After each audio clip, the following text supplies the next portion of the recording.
Dimanche midi, le souverain a effectué une plongée en compagnie de 15 autres courageux.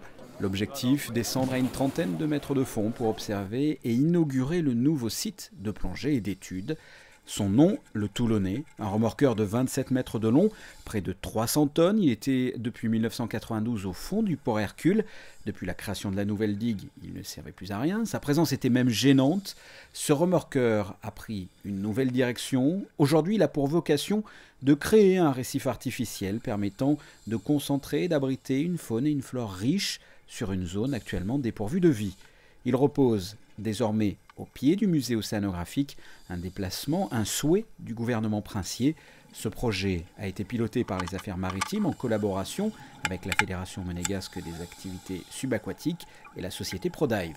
Cette inauguration a été vécue comme une fête, mais avec de l'émotion. Il y a eu deux grosses émotions en fait dans cette aventure. Le jour où on a décroché l'épave, parce que on aurait dit un accouchement, c'était exceptionnel. Et aujourd'hui, on a amené Monseigneur sur cette épave donc, et pour qu'il nous la célèbre et qu'elle soit baptisée par le Père Penzo à la fin. Il aura fallu 4 mois de travail pour pouvoir déplacer ce remorqueur. Un squelette, une colonne vertébrale de chêne a été créée.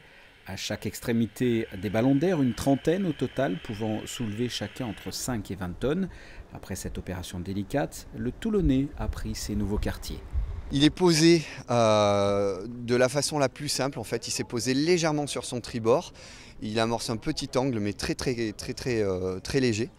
Il est super beau. Il est posé sur du sable et sur de la vase. C'est justement l'endroit où on voulait le mettre, un endroit où il n'y avait plus du tout à un moment de faune et de flore. Il y a énormément de poissons qui sont autour, il y a des anthias et des apogons, il y a aussi des castagnols. On a trouvé de langoustes, bien entendu maintenant on va laisser reposer l'épave un peu tranquillement, c'est-à-dire aujourd'hui parce que dès demain il y a des gens qui vont plonger dessus.